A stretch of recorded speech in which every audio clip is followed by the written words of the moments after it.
My name is Amelia, and I am 27 years old. You are about to hear a story that will sound like a headline ripped from a scandal sheet. One moment, I was holding a pen, signing a contract worth $6 million with the Chicago Blaze. Cameras flashed, reporters shouted my name, and executives shook my hand as if I were about to save their entire franchise. And then, only a few days later, I was sprawled on the cold wooden steps of my parents' house, skull, cracked ribs, broken lungs struggling for air. My own sister had shoved me with both hands. My last memory before darkness swallowed me was my mother's voice, icy and cruel, whispering, "She deserved it." How did my life twist so sharply from triumph to betrayal? Let me pull you into that moment. Picture the conference room at Blaze headquarters, walls lined with championship banners, the scent of fresh leather chairs mixed with the metallic tang of microphones. Charles Wilson, the president of the team, leaned across the polished table. His handshake was firm, his smile warm. "Welcome to the family, Amelia," he said. For a second, I believed him. For a second, I thought the family I had always longed for was finally mine. Reporters swarmed as I walked out of the building. Questions ricocheted in the air. What does this mean for the Blaze? How does it feel to be the highest-paid rookie of the year? My throat burned with unspoken words. I wanted to tell them what it really meant, that every drop of sweat on an empty playground court, every rainy evening spent shooting alone had led to this moment. It wasn't luck. It wasn't a gift. It was survival. But pride was not the only thing pulsing in my chest that day. Beneath the adrenaline, beneath the applause, was a small voice whispering something I could not silence. It asked, "Will this finally be enough for them?" For my parents who had dismissed me, for my sister, who had belittled me, for the family who had never once shown up at a championship game. Maybe this contract would silence their doubts. Maybe $6 million would buy me their love. That was my first mistake, believing love could be earned through achievements. I see that clearly now. On the flight back to Boston, I rehearsed my words like an actor preparing for a performance. "Mom, Dad, I did it. I proved you wrong. But I'm not here to boast, I'm here to share it with you." I pictured their faces softening, my father's stern mouth finally curving into pride, my mother's eyes misting with something other than disappointment. I even imagined Vanessa hugging me, the kind of embrace sisters in movies share when one of them returns victorious. Reality was harsher. The minute I walked through that familiar door with its cinnamon-scented air and family portraits on the walls, I knew. Their smiles were thin, brittle masks stretched too tight. My father muttered a greeting without rising from his chair. My mother's hands froze mid-motion with a dish towel. Vanessa's eyes narrowed, her lips pressed in a hard line. Even my younger brother hovered awkwardly, unsure which side to take. I told them everything. The deal, the bonuses, the opportunities ahead. The room fell silent, silence heavier than applause, heavier than boos from a hostile stadium. Then Vanessa spoke, her words dripping poison. "How nice of you to throw your money around. Must feel good to show off." I tried to diffuse it with gifts: an expensive watch for my father, a designer bag for my mother, a necklace for Vanessa, the newest gaming console for my brother. I thought generosity might build a bridge. Instead, it burned the last planks of connection. My father called them handouts. My mother sneered that basketball was nothing more than a fragile dream. And Vanessa, her face twisted with envy, accused me of making everything about myself. The argument escalated. Voices rose. Fingers pointed accusations, flung like stones. I felt the air thicken with hostility, the weight of every childhood slight pressing against my chest. I tried to leave, to breathe, to find space. But Vanessa followed. Her words were daggers. Poor Amelia, always the victim, always underappreciated. Then came the shove. Hard, sudden, no hesitation. The banister vanished from beneath my hand and gravity claimed me. The world tilted. My skull struck wood. Pain detonated across my body. My vision blurred into black. And in that darkness, my mother's voice echoed, merciless, final. She deserved it. I should have died on those steps. Instead, I awoke days later in a hospital bed, tethered to machines' broken bones screaming with every shallow breath. I would soon learn the truth was even worse than the fall itself. Because betrayal does not end when the body hits the ground. It festers, it spreads, it steals. Not just your strength, but your trust, your future, your very identity. And that is where my real story begins. I woke up in that hospital bed believing I was alone. Tubes ran across my arms. A brace locked my neck in place. Machines beeped in rhythm with my weak heartbeat. The fluorescent lights stabbed at my eyes like knives. My body was broken, but worse than that, my soul was fractured. Because no one from my family had come. Not my father. Not my mother. Not even Noah, my little brother. They had left me unconscious, left me to die. When the nurse leaned close, her eyes full of pity, she whispered the truth that cut deeper than any injury. Your family came once, only to take your phone, your wallet, and your keys. They hadn't asked about me. They hadn't prayed for me. They hadn't shed a single tear. They came like vultures, scavenging whatever they could while I hovered between life and death. That was the moment I realized sometimes the blood that runs in your veins is not family at all. But before I dive into how I rebuilt my life from that betrayal, let me pause for a moment. If you are hearing this and you have ever been dismissed, ignored, or treated as if you were nothing, I want you to join me right now. Tell me where you're watching from, leave a comment below, and if my story touches your heart, hit that subscribe button so you won't miss the rest. Stories like mine aren't just about basketball. They're about survival, and they're about finding your real family in a world that tries to deny you one. Back in that hospital bed, I thought about the moments leading to this nightmare. I remembered the pride on my face when I told them about my contract. $6 million over 3 years with the possibility of 2 more in bonuses. I remembered placing those carefully chosen gifts into their hands, hoping for a spark of love. And I remembered the silence that turned into mockery, the sneers, the disdain. Why had I believed this time would be different? Why had I convinced myself that success could turn neglect into pride, cruelty into affection? Deep down, I had always known their approval was conditional, tied to Vanessa's fragile ego, tied to their own twisted hierarchy. And still, I had gone back. Now I was paying the price.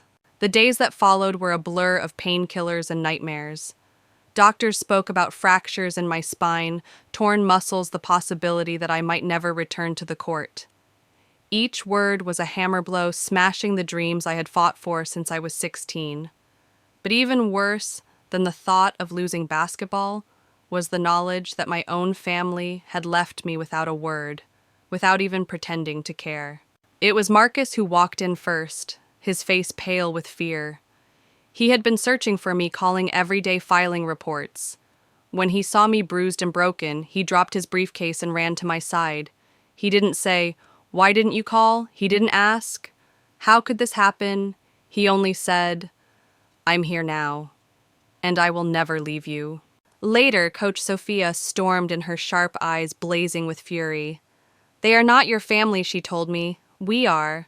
The people who believe in you are your family." She spoke with a conviction that filled the sterile room with warmth. Their presence lit a fire inside me, a fragile ember at first, but one that grew stronger with each hour. I had been abandoned by blood, yes, but I was not abandoned by love. And in that clarity, I made a vow to myself. I would never again chase the approval of people who had proven they wanted my failure. I would fight for my life, for my career, for my truth. And most of all, I would fight for justice. I stared at the ceiling of that hospital room, machines humming like a battle drum. My ribs ached, my wrist throbbed, my spine burned. But somewhere beneath the pain, determination pulsed. They thought I was broken. They thought they could steal my future while I lay helpless. They were wrong. That was the night I decided I would rise from this bed, not as a victim, but as a survivor. And the next time my family saw me, it would not be in a hospital. It would be in a courtroom, because betrayal has consequences, and I was ready to make them face every single one. From the outside, we looked like the perfect American family, a neat colonial home in Boston, A father in business suits a mother who baked cookies for church gatherings, 3 children smiling in every Christmas photo. But, behind the closed doors, there was always an invisible order, one that defined every relationship we had. Vanessa, my older sister, was the golden child. Every piano recital, every art exhibition, no matter how mediocre, was celebrated with roses, applause, and long family dinners afterward. My father would beam at her as if she were destined to change the world. My mother would praise her for hours, her voice filled with pride. Noah, my younger brother, was the baby, too young to be blamed for anything, too charming to be scolded for long. He could crash the car into a mailbox, and my parents would chuckle, calling it a learning experience. And then there was me, Amelia, the one in the middle, the invisible one. Too old to be pampered, too different to be praised. My earliest memories of basketball were of practicing alone. I begged them to come to my games. Sometimes they did, but only if their schedule was empty. More often I played to rows of empty bleachers while other kids had cheering parents waving signs with their names. Basketball is not a real career for a girl, my father told me once. His words were sharp, but his tone was worse. It was dismissive, final. Focus on something practical, like your sister. Vanessa knew that power. She wielded it like a weapon. She broke her own things and blamed me, and I was punished. She forgot to pass along invitations to family dinners, then acted innocent when I was accused of being ungrateful. She mocked my looks when her friends came over, little jabs, disguised as jokes. I learned early that I was the family scapegoat, the one who made Vanessa shine brighter by being dimmed. By 16, I understood that if I wanted anything in life, I would have to earn it myself. So I stacked shelves in the local grocery store after school, saving every dollar for college. While my parents paid for Vanessa's expensive art school in New York, I scraped together scholarships and wages to fund a state education. Basketball became my lifeline. I practiced for hours in the community court, rain or shine. The ball slipping from my wet hands, the pavement echoing with each bounce, my sneakers squeaking against the ground. Those sounds became the soundtrack of my determination. I told myself that one day the same family who ignored me would hear my name shouted in arenas and regret every time they dismissed me. But back then, regret was far away. What I felt in the moment was loneliness. It was during one of those rainy nights that Coach Sophia appeared. She watched me silently for 20 minutes before speaking. Her words were blunt, almost cold. You have talent, but talent without discipline is useless. If you want to work harder than you have ever worked in your life, I will help you. She became more than a coach. She became a mother figure, someone who believed in me when no one else did. Under her guidance, I grew from a passionate amateur into a focused athlete. My body changed, my skills sharpened, and for the first time, college scouts began to notice me. Still, when I showed my parents the scholarship letter, my mother's only response was, "At least it will save us some money." Her words stung more than any insult Vanessa had ever thrown. Looking back, it seems obvious that nothing I did would ever be enough. But at the time, I believed every achievement could still change their hearts. That was my second mistake. Because the truth is, some families never change. Some parents choose their favorite child and never look back. And some sisters would rather see you broken at the bottom of a staircase than watch you rise above them. I did not know it yet, but every cruel word, every slight, every dismissal was building the storm that would one day break my bones and almost end my life. And that storm carried my sister's name. By the time I turned 18, I already knew the script of my life at home. Vanessa was the chosen one, Noah was the baby, and I was the afterthought. But I refused to let that script define me. If my family wouldn't write me into their story, then I would create my own. So I worked, harder than anyone else. While my parents spent thousands on Vanessa's art school in New York, I bagged groceries and stocked shelves at the corner store. Every dollar went into a jar hidden in my closet. I counted and recounted those bills late at night, whispering to myself that one day I'd be free. Basketball was more than an escape. It was the one place I could breathe. Rain hammered down on the public court as I practiced, but I stayed out there anyway. My hair soaked my shoes, slipping on the slick pavement. I kept shooting. Each swish was a promise to myself I will not be forgotten. That night when the old sedan pulled up, I almost ignored it. But then the window rolled down, and a sharp-eyed woman studied me in silence. When she finally spoke, her words cut through the rain. "You have talent, but talent without discipline is worthless. If you want to work harder than you ever have, I'll train you." Her name was Sophia. She was 42, tough as steel, with a gaze that missed nothing. And from that moment, she became more than a coach. She became the mother I never had. Sophia pushed me until my muscles screamed, but she also believed in me when I didn't believe in myself. With her, I wasn't the forgotten middle child. I was an athlete with potential. And under her relentless guidance, I transformed. My stamina grew. My reflexes sharpened. Soon, college scouts started showing up at my games, their clipboards ready, their eyes calculating my worth. The day the scholarship letter arrived, I thought maybe my parents would finally see me. I placed the envelope on the kitchen table, my heart pounding. My mother skimmed it and said flatly, "Well, that will save us some money. No hug, no smile, just indifference as if my hard-won scholarship was nothing more than a discount coupon." I should have known then that their approval was unreachable, but I still hoped. College was where everything changed. On the first week of classes, I collided with a young man in the coffee shop. My sports drink spilled across his open law book. I braced for anger, but instead he laughed. Guess I needed an excuse to take a break anyway. His name was Marcus. He came from a family so different from mine that I almost couldn't believe it was real. Loving, supportive, the kind who attended every recital, every game, every achievement with genuine joy. When I told him about my own family, he shook his head. "That's not normal, Amelia. Families are supposed to build each other up, not tear each other down." His words lingered with me.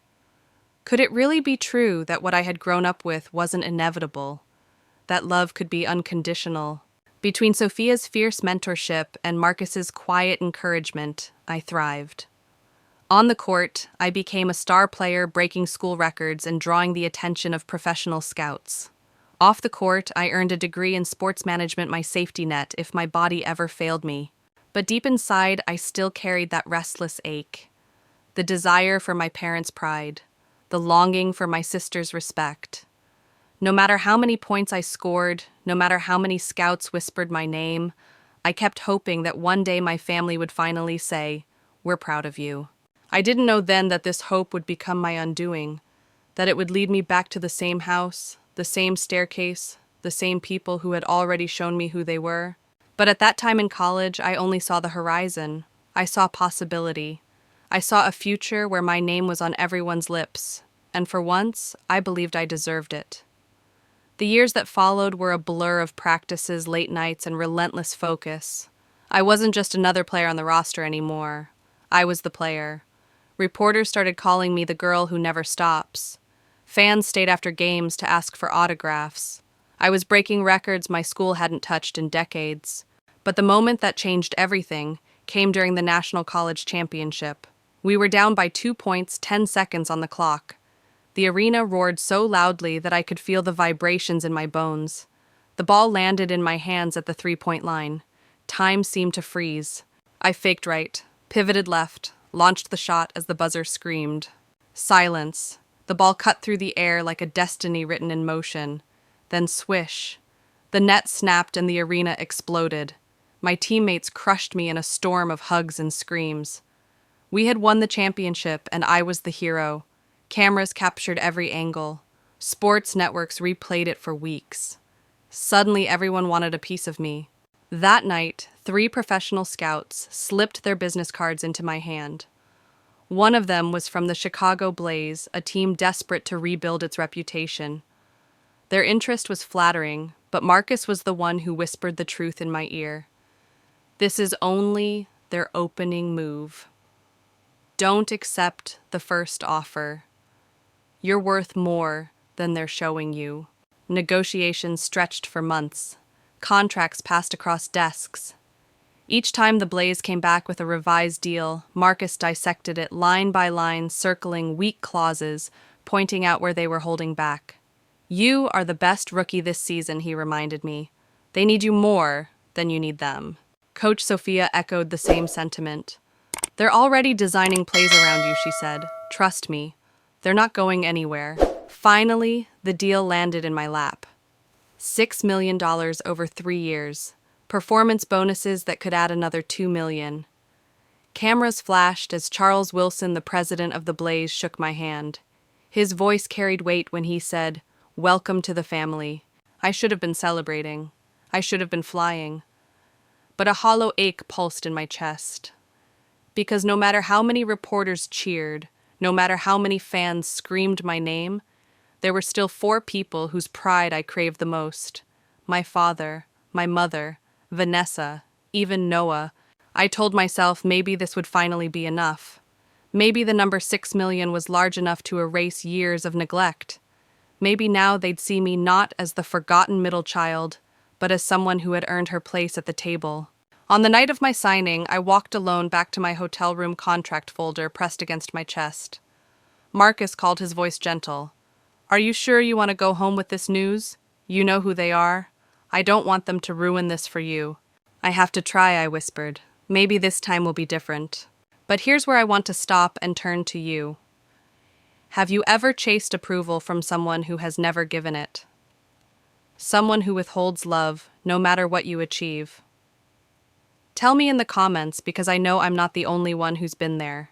That craving for validation, that endless chase, it can be deadly. For me, it was almost literally so. As I boarded the flight back to Boston, I rehearsed the reveal in my mind. I imagined the joy on their faces, the hugs, the family dinner we'd never had before. I imagined laughter, pride, maybe even forgiveness. But what I didn't imagine was envy so sharp it would cut through flesh and bone. I didn't imagine betrayal so dark that it would turn blood against blood. And I certainly didn't imagine that within days of signing that contract, I'd be lying at the bottom of a staircase wondering if my own family had just killed me. The contract was supposed to be my triumph. Instead, it became the spark that set the fire. I should have trusted Marcus's warning. He knew better. He had watched me cry over every cold phone call, every forgotten holiday, every cutting remark from my parents. But I convinced myself that money, success, and a glittering contract would somehow repair the broken foundation of my family. So I went shopping, a watch my father had been eyeing for years, a leather handbag my mother adored from glossy catalogs, a trendy necklace for Vanessa, the newest gaming console for Noah. Each gift was carefully chosen, not as a bribe, but as a bridge. I told myself these presents would show them that I wasn't just successful. I wanted to share that success with them. Driving back into my childhood neighborhood, my chest tightened. The houses looked the same. The cracked sidewalk I used to trip over still cut across the street. Even the scent of cinnamon potpourri greeted me the moment I stepped through the door. For a heartbeat, nostalgia tried to trick me into believing that home was safe. But then reality returned. My mother's smile was brittle, her eyes flicking toward the shopping bags with suspicion. My father appeared in the doorway, remote, still in his hand, more annoyed than curious. Vanessa's entrance was even worse. Her gaze-hardened lips pressed into a sharp line as she tossed her keys onto the table. Only Noah gave me a tentative smile, half-hearted, as if afraid of choosing the wrong side. "Family reunion," Vanessa muttered, her voice dripping with sarcasm. "What's the occasion?" I tried to keep my tone light. "I have news, big news." We gathered in the living room. I took a deep breath and told them I signed a contract with the Chicago Blaze. $6 million over 3 years with bonuses. For a moment, silence. Heavy, suffocating silence. Then my father's eyebrows lifted slightly. My mother's mouth opened and closed as if she were searching for something to say. Noah looked genuinely impressed. But Vanessa... Her knuckles whitened as she gripped her purse. $6 million, my father repeated, his voice flat. "Yes," I said, "and I wanted to celebrate with all of you. I brought gifts." I began handing them out, explaining each choice. My father studied the watch, his expression unreadable. My mother traced her fingers over the leather of the bag, her face a mask. Noah lit up with excitement over the console. And then there was Vanessa. She opened the jewelry box, stared at the necklace, then snapped it shut with deliberate force. "How nice of you to throw your money around," she sneered. "Must feel good to show off."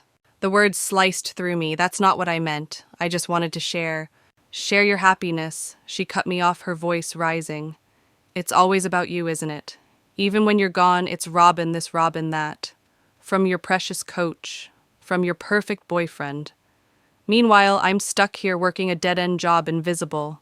I blinked, stunned. No one has been talking about me, I said quietly. I've barely heard from you in months. Vanessa laughed bitterly. Tell that to the neighbors who keep asking if I'm related to that basketball star, or the customers at the gallery who look disappointed when they realize I'm just a sales assistant. You've stolen the spotlight my whole life. I looked at my parents, hoping for them to stop her. Instead, my father set the watch on the table beside Vanessa's unopened necklace. You always make everything about yourself, he said coldly, coming here flaunting your success, expecting us to be grateful for your handouts. They're not handouts, I whispered, my throat tight. They're gifts. I thought you'd be proud of me.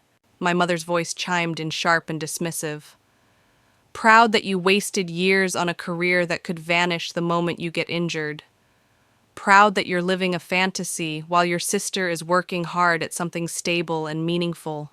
Her words twisted reality into a cruel parody. Vanessa had dropped out of art school. She was barely scraping by. And yet in their eyes, she was the responsible one. I tried to salvage the moment. I was also planning to buy a house. Big enough for everyone if you ever wanted to visit. Maybe even move closer to Chicago. That was the final spark. Vanessa's face contorted with rage. Now you're offering to buy us a house, like we're some charity case? How condescending can you be? My father's tone was colder than I'd ever heard. We don't need your money or your pity. Some of us still have dignity. The implication burned, as if my success had stripped me of dignity, as if everything I had bled for on the court was shameful. I stood up, blinking back tears. I didn't come here to fight. I just wanted to share something important with the people I thought would be happy for me. But I was wrong, dead wrong. And the storm that was brewing in that house was about to destroy far more than my hope for reconciliation. The tension in that living room was like a storm pressing down on the walls. My chest was tight, my breath shallow, every word from my family cutting deeper than the injuries I would soon carry. I tried to retreat to escape the venom that poured from their mouths, but Vanessa followed me. You always do this, she shouted, her footsteps pounding the stairs behind me. Play the victim. Poor Amelia, so misunderstood, so underappreciated. Her voice echoed like a blade slicing through the air. I stopped at the landing, one hand gripping the banister, the other holding my chest as if I could physically shield my heart from her words. I'm not playing anything, I whispered. I just need a minute alone. Alone, she spat, her face twisted with rage. You want to be alone? Fine. Her hands hit my shoulders with a force that stole the air from my lungs. Time fractured into slow motion. My heels slipped against the polished wood. The banister vanished from my grasp. For a fraction of a second, I saw her eyes burning, hateful, triumphant. And then gravity claimed me. My skull cracked against the edge of a step. Pain detonated, blinding and sharp. My ribs snapped like brittle twigs. I tumbled, each stair another explosion, another reminder that blood can be the sharpest weapon. When I finally hit the bottom, my body folded, my breath gone. Silence, and then my mother's voice. She deserved it. 3 words, cold, final, spoken without hesitation. A second voice, my father's, steady, practical, chilling. Get her wallet and phone. We need her cards and passwords before anyone else gets involved. Even as the darkness closed in, I heard them moving, rifling through my things, whispering about accounts and insurance. Their betrayal was louder than the sound of my own bones breaking. And then there was nothing, just the abyss. When I woke 3 days later, a neck brace locked me. Still machines beeped like distant alarms. And Nurse Isabel told me the truth. My family hadn't come for me. They'd come for my belongings. This is the moment where everything changed. The shove wasn't just violence. The words weren't just cruelty. It was confirmation of what I had always feared, that my family would rather see me broken than watch me succeed. And now I need you to lean closer, because here's where the story begins to shift. Have you ever trusted someone so deeply, only to realize they were waiting for the perfect moment to destroy you? If you have, I want you to stay with me. This story is about more than betrayal. It's about what comes after. Because from that staircase to the courtroom, from the coma to the contract, I would uncover truths darker than any shadow in my parents' house. And the next chapter of my life, what happened after I opened my eyes in that hospital bed, would prove that sometimes survival is not just about healing, it's about fighting back. But in that moment, at the bottom of the stairs, as the world slipped away, I only knew one thing. My family was gone, not by death, but by choice, and I would never be the same again. The steady beeping of a heart monitor pulled me back from the void. My eyelids felt like lead, my throat raw and dry. When I tried to move, fire lanced through my ribs, my wrist, my spine. A neck brace held me in place, a reminder of the violence that had nearly ended me. "She's waking up," a voice whispered. Nurse Isabel leaned over, guiding a straw to my lips. Water trickled down my throat like salvation. "How long?" I croaked. 3 days, she answered softly. "You've been unconscious for 3 days. 3 days. Long enough for my family to visit if they cared. Long enough for them to ask if their daughter was alive." But when I asked, Isabel hesitated, then told me the truth. "They came once, not to see you. They only asked for your belongings, your wallet, your phone, your keys. Hospital policy made us release them." Her words stabbed harder than the fractures in my spine. They hadn't come for me. They had come to strip me of everything I had left. Then Dr. Alexander entered with the final blow. Severe concussion, 3 broken ribs, a fractured wrist, trauma to my spine. "Professional basketball may no longer be possible," he said, his pause louder than the words. "You will need months of therapy, surgery perhaps. We can't promise you'll play again." The words hit harder than the fall itself. Basketball was my life, my escape, my identity, and now it dangled by a thread. When Marcus burst into the room, his face pale with worry, I broke. Tears poured as I told him everything about the contract, the gifts, Vanessa's rage, the shove, and the chilling words of my parents.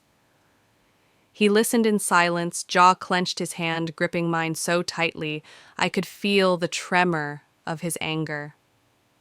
"This was not an accident," he whispered. "This was assault, and they left you here to die." Coach Sophia arrived later that day, her fury unfiltered. "They are not your family," she declared, pacing at the foot of my bed. "Family does not do this. We are your family now." Her words wrapped around me like armor, but betrayal wasn't finished with me. That evening, Isabel returned, her expression troubled. "I shouldn't tell you this," she said quietly, "but the hospital's financial office flagged something. Your insurance has been canceled. And there have been large withdrawals from your account in the past 2 days?" I froze. "That's impossible. I'm the only one with access." Marcus's face darkened. "Unless someone used your cards, or forged your signature. They had your wallet, they had your phone, they had your keys." It all clicked with sickening clarity. Not only had they tried to destroy me physically, but while I lay unconscious, they were robbing me blind. I whispered the words I could hardly believe. "They're stealing from me." Marcus was already pulling out his phone. "I'll freeze your accounts right now, then I'm calling the police."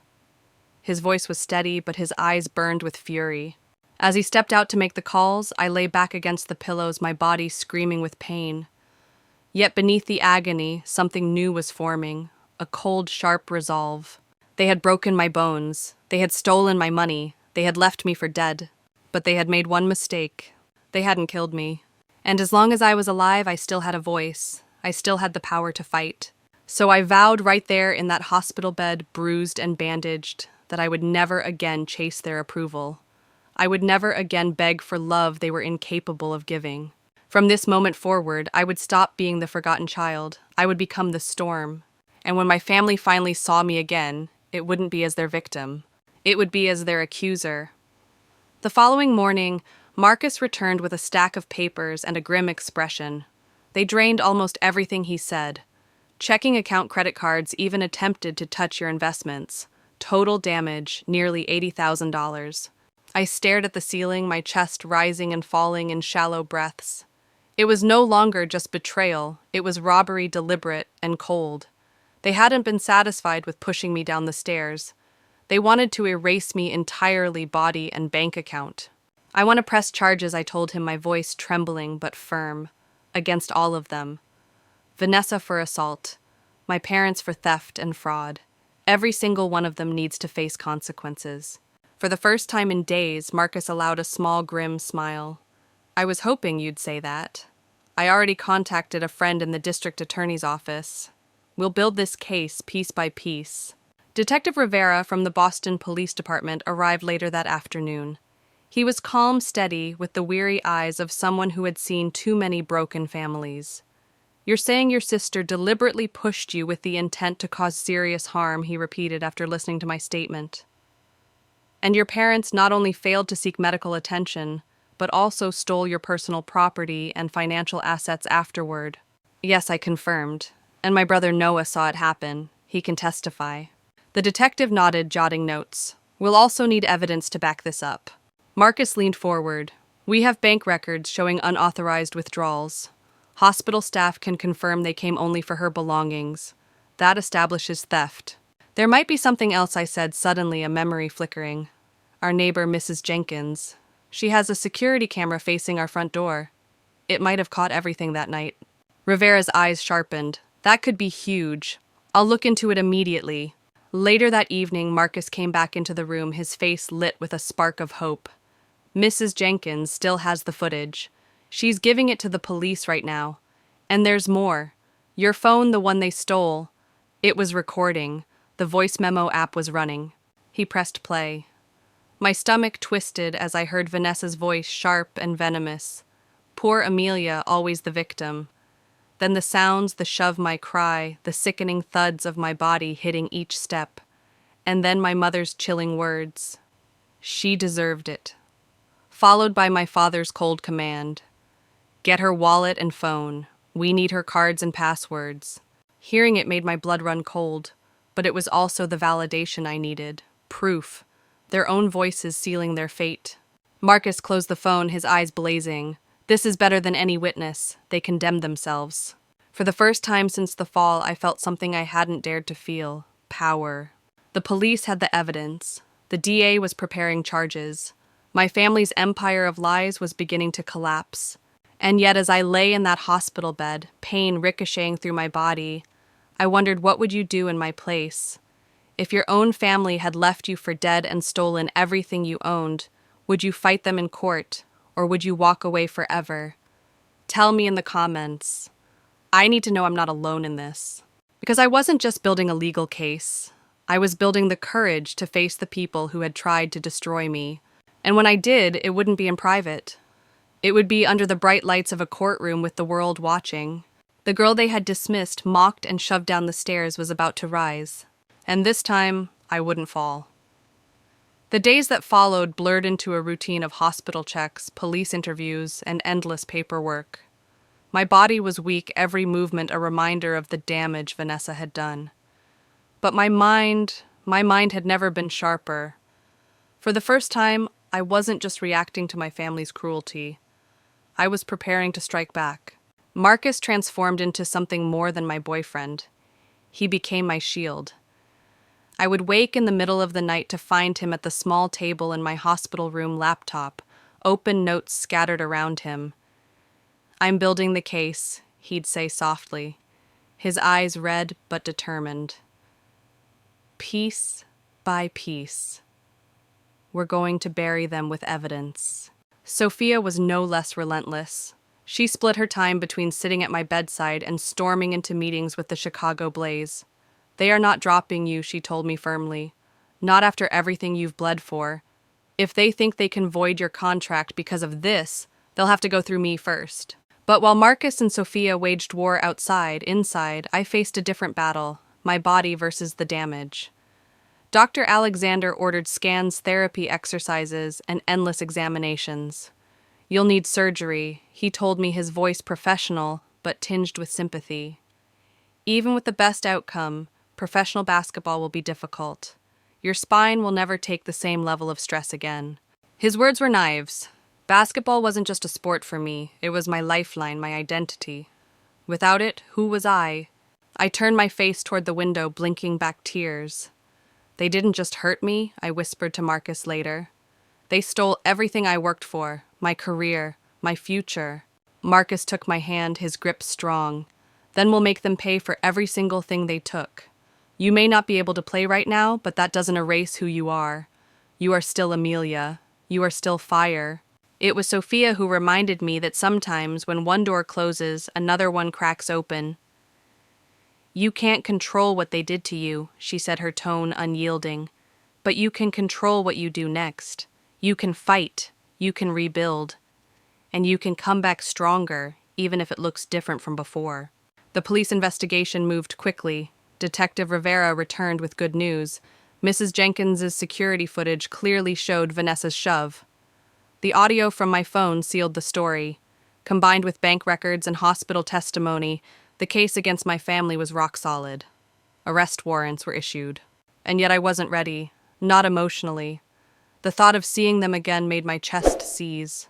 My mother's cold words haunted me at night. My father's dismissal played like a cruel echo in my mind. And Vanessa's face, that twisted mask of envy, appeared every time I closed my eyes. But I also knew one truth hiding was no longer an option. They had tried to erase me, but I was still here. And if I stayed silent, they would win. So I agreed to the next step: statements, depositions, court dates.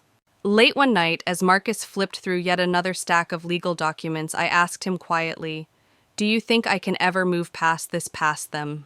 He looked at me, his expression steady, not by forgetting, but by facing them. By standing in that courtroom and showing them they didn't break you. I lay back, the hum of machines filling the silence. He was right. My healing wasn't just about surgeries and therapy. It was about reclaiming my voice, my power.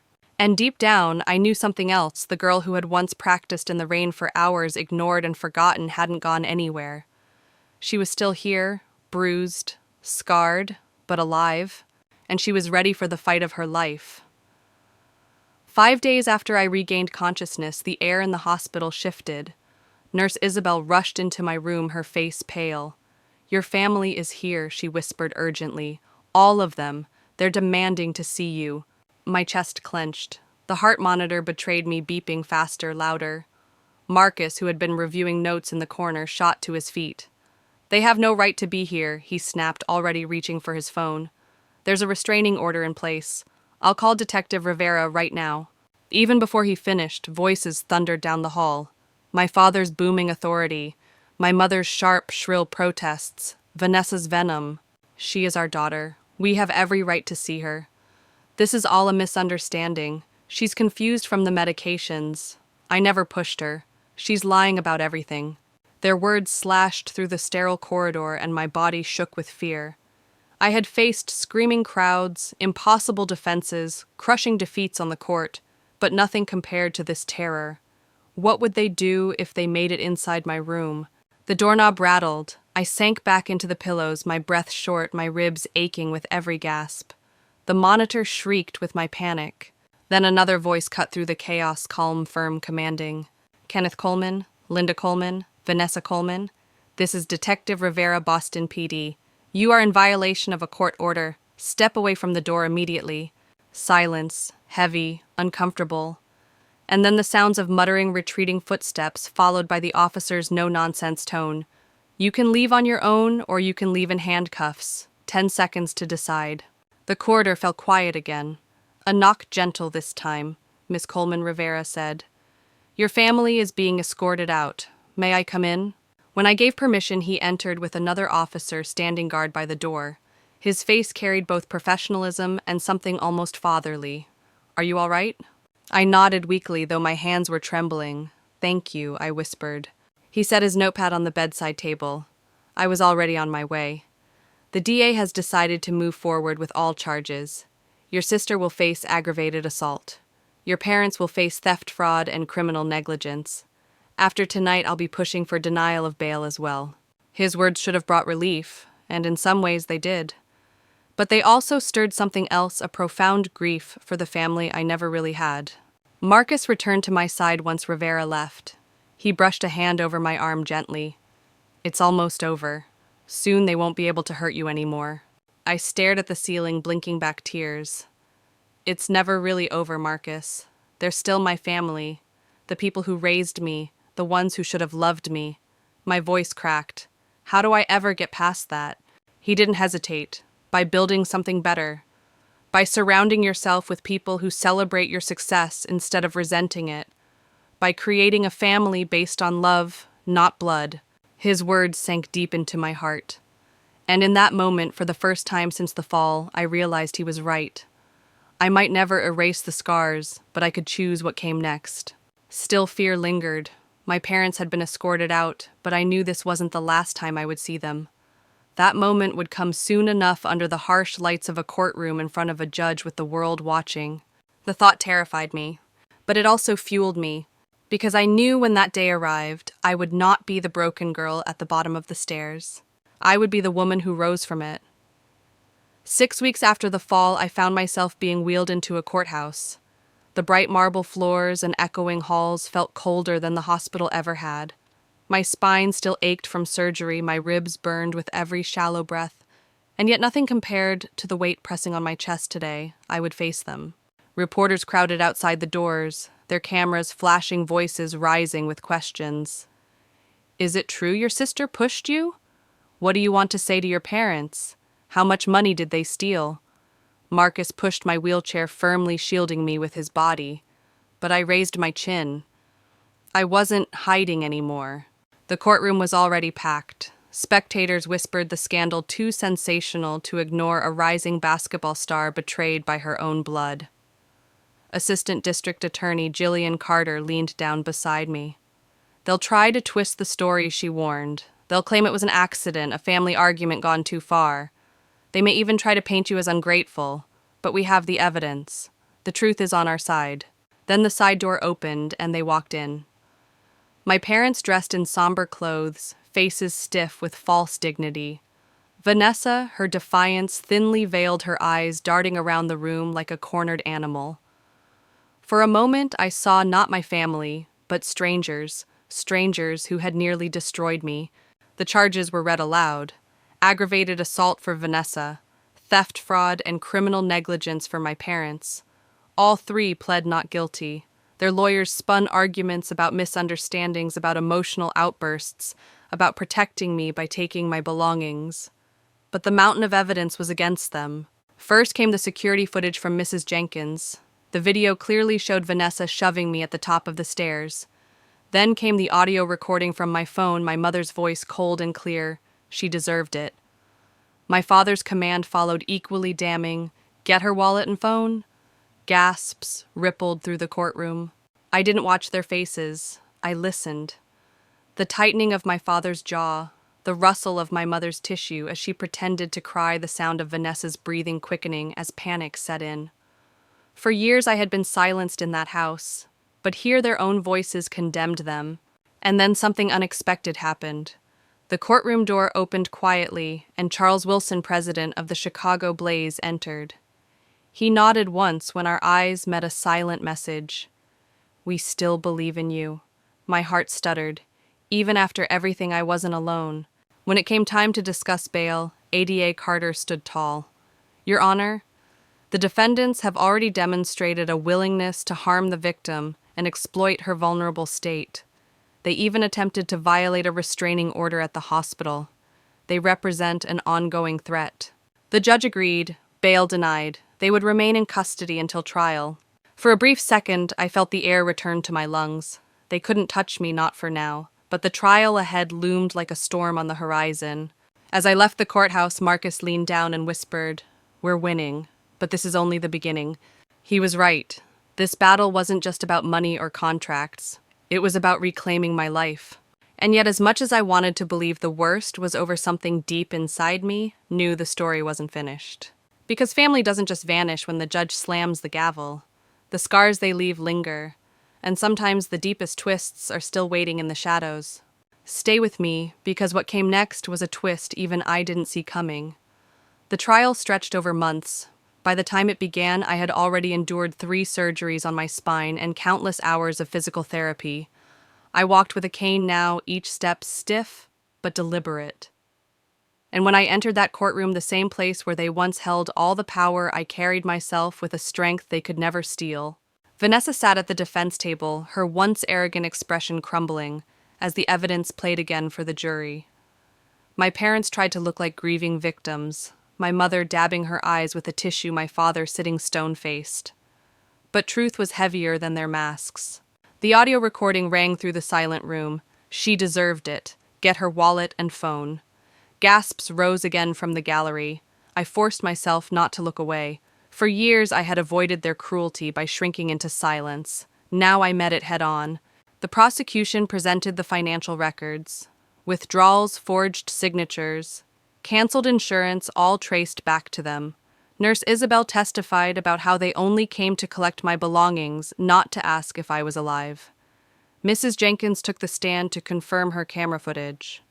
Piece by piece, the wall they had built around their lies collapsed. I watched Vanessa's defiance erode. I watched my mother's crocodile tears dry into cold resignation. I watched my father's jaw clench as he realized that this time his authority meant nothing. Then came the moment I dreaded most, facing them directly.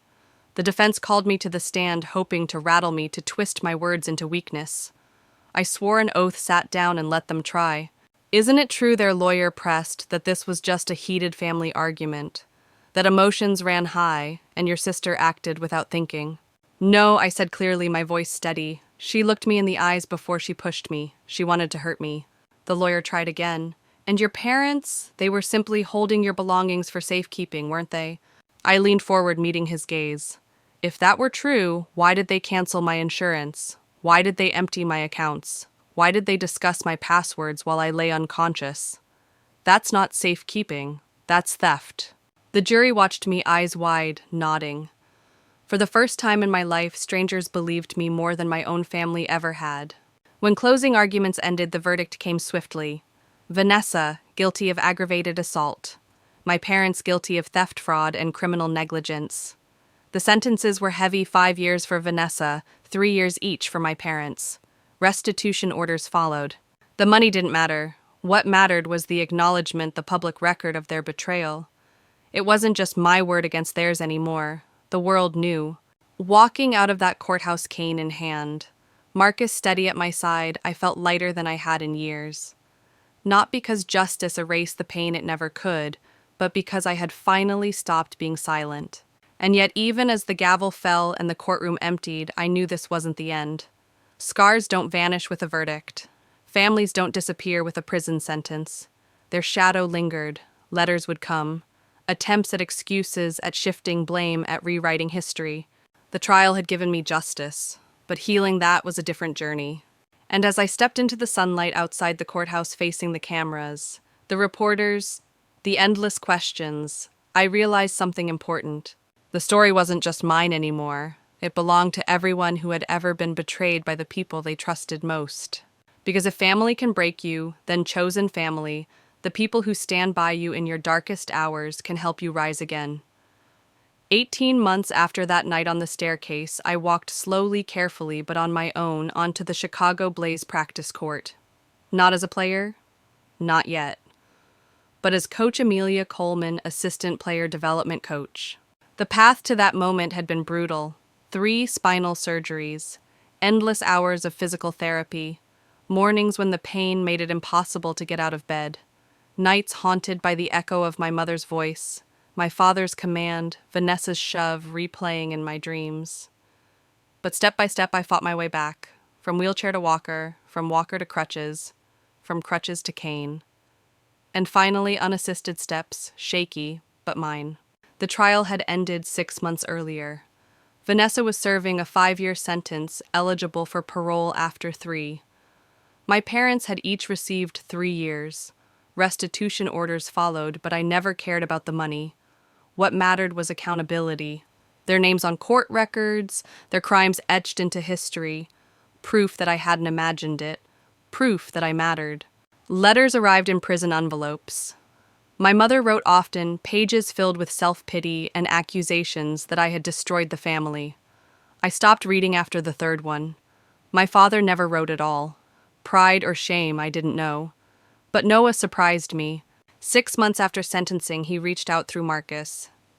I don't deserve forgiveness, he wrote. I was there and I did nothing. I was a coward. But I want to change. I've cut ties with them. I'm in therapy. I don't expect you to welcome me back, but I needed you to know I'm sorry. At first, I ignored it. How could I let him back in when he had stood by as they broke me? But eventually, after long conversations with Marcus and my therapist, I agreed to meet him in a neutral cafe. He fidgeted with his coffee cup eyes fixed on the table. I don't know how to apologize, he whispered. Then don't, I replied. Just tell me why. His explanation was painful, but it made sense. He admitted that siding with Vanessa and my parents had always been the easier path, that their favoritism was rooted in insecurity, that they couldn't stand my independence, my success without them. It was never about you, he said. It was about them, about control. Forgiveness didn't happen in that moment, or the next, but it began, slowly, carefully. Meanwhile, Marcus was my constant. He moved with me to Chicago, expanding his law practice there. 6 months ago, he proposed, and I said yes without hesitation.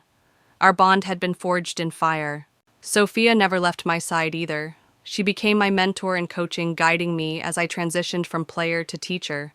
She reminded me that the body remembers, and so does the heart. You're still an athlete, Amelia, she told me, whether you step on the court as a player again or not. The Chicago Blaze kept their promise too. Charles Wilson honored my modified contract, giving me a position that mattered. He checked on my recovery, not as an executive, but almost like a father. For the first time, I felt the weight of belonging to a family, chosen not assigned by blood. That day on the practice court, I stood watching rookies warm up. To them, I was just Coach Coleman, the young assistant with a slight limp and a sharp eye for detail. They didn't see the scars under my clothes. They didn't hear the echoes of betrayal. They just saw someone who cared, someone who would push them to believe in themselves. One of them approached ball in hand. Coach, can you show me that move again? The one where you shift your weight to create space for the shot. I smiled, taking the ball. My movements were slower now, but the rhythm was still there. Like this, I said, demonstrating, it's all about timing and confidence. Believing in yourself even when no one else does. The words weren't just for her, they were for me too. Because I had learned something in those 18 months. Family is not always blood. Family is the people who show up, who fight for you, who believe in you when you no longer can. Marcus, Sophia, Charles, the teammates who visited me in the hospital, the therapists who celebrated every milestone. They were my family now. And as I watched that rookie attempt the move determination written on her face, I realized I had found peace. Not because the pain was gone, but because it had led me here. To this court, to these people, to this life. The betrayal would always be part of my story, but it was no longer the ending. It was just the beginning of a new chapter. The Chicago skyline glittered that night as Marcus and I sat on our balcony. The city lights stretched like a constellation of possibilities, each one a reminder of how far I had come. I sipped tea slowly, my cane resting against the railing, and let the silence wash over me. I think I'm finally at peace, I told him quietly. Not because I've forgotten what they did not, because it doesn't hurt anymore, but because I can see now it led me here. To this life. To you. Marcus squeezed my hand. You amaze me. Not because you survived them, but because you refused to let them define you. You turned all that pain into something stronger. I shook my head. Not alone. I never could have done it alone. And that's when I realized the real lesson. We aren't meant to carry our battles in silence. We aren't meant to fight through betrayal and heartbreak without someone in our corner. True family, whether blood or chosen, is what gives us the strength to rise. The rookies I coached were starting to see me not just as a trainer, but as a mentor. Every time one of them nailed a move, every time they lit up with pride, I felt a piece of myself heal. It wasn't the same as winning a championship game, but in some ways it was more powerful. I wasn't just building a career anymore, I was building a legacy. Noah slowly but surely began earning his way back into my life. His apologies grew less about words and more about actions. He kept going to therapy. He built boundaries between himself and our parents. He stopped making excuses. Forgiveness was still a process, but I began to believe he might one day be part of my new family circle. The hate letters from my mother stopped after I returned one unopened. My father never wrote at all. Their silence was its own answer. They had chosen their path, and I had chosen mine. And now, looking out over Chicago, I felt something I had never truly felt in my parents' house: freedom. But freedom comes with responsibility. My story wasn't just mine anymore, it belonged to anyone who had ever been betrayed by the people they trusted most. Anyone who had been told they weren't enough, only to discover they were more than enough.